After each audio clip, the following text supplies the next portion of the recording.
Makasih Bu Ketua. Assalamualaikum warahmatullahi wabarakatuh. Pak Agis Moyo, Pak Dirut, dan seluruh direksi holding, subholding yang saya hormati, para anggota Komisi 6. Saya tidak banyak Pak Dirut. Saya cuma ingin mengingatkan, Bapak harus betul-betul memahami, mencamkan, dan melaksanakan asta cita Bapak Presiden Prabowo, khususnya tentang swasembada pangan.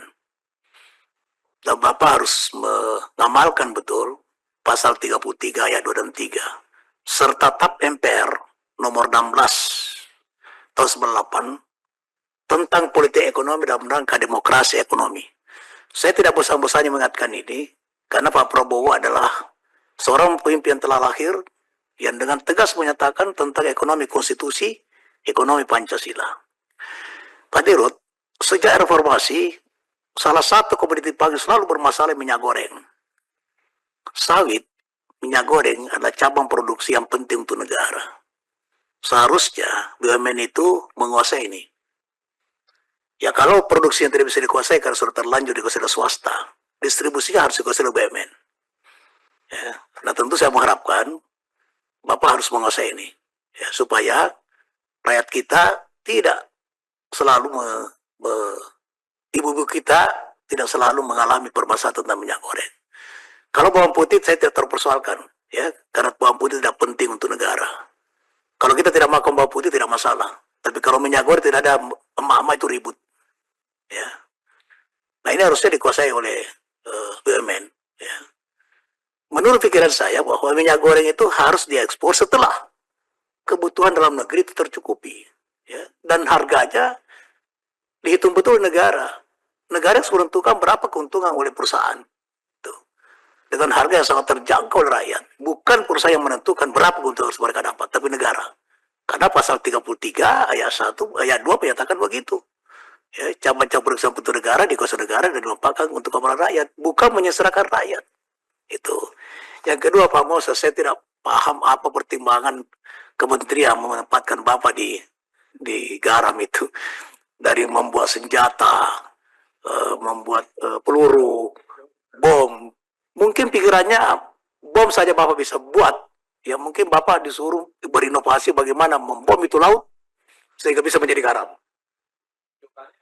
Bapak juga harus baca paradoks bukunya Pak Prabowo. Ya, negeri ini ada paradoks Pak Prabowo. SDA kita luar biasa, tapi kemiskinan masih banyak, stunting di mana-mana, pengangguran masih banyak. Ya seperti itu tadi. Sejauh mata memandang ada pantai, tapi kita impor garam.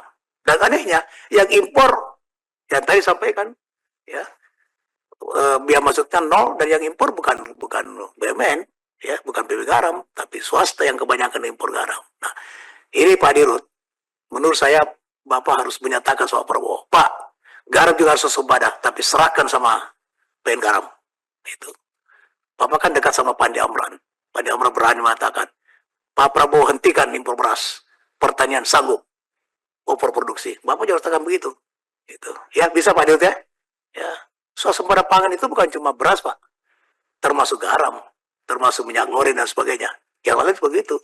Nah Bapak sebagai seorang CEO swasta yang punya pengalaman, Bapak tadi katakan Pak Darmadi, tinggal saat yang tugas Bapak yang sangat berat, merubah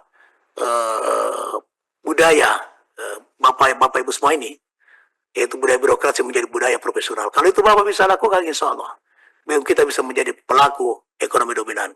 Salah satu masalah di bangsa ini adalah alokasi ekonomi yang tidak adil. Dan itu yang dialami oleh BUMN, termasuk koperasi. Nah Bapak juga tolong baca dan amalkan undang-undang BUMN yang baru, ya nomor 125. Di situ tegas dikatakan BUMN bermitra dengan koperasi.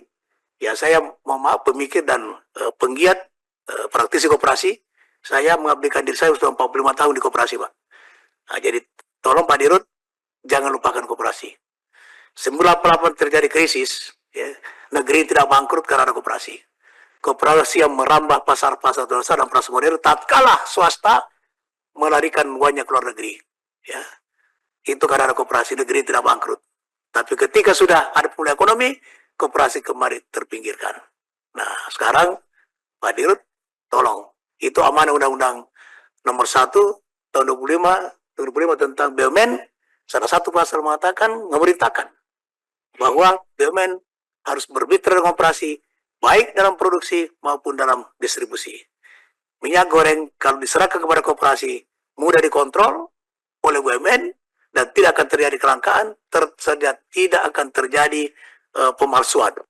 Ya, seperti sekarang, ya, harusnya dijual 1 liter, ini Menteri Pertanian mendapatkan itu.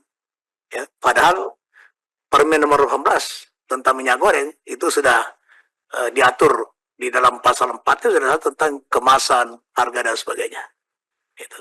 Nah itu harapan saya, Pak Dirut, Bapak harus melakukan inovasi, merubah cara berpikir, cara bertindak, dan cara berperilaku daripada seluruh penggiat BUMN. Terima kasih Ibu Ketua. Assalamualaikum warahmatullahi wabarakatuh.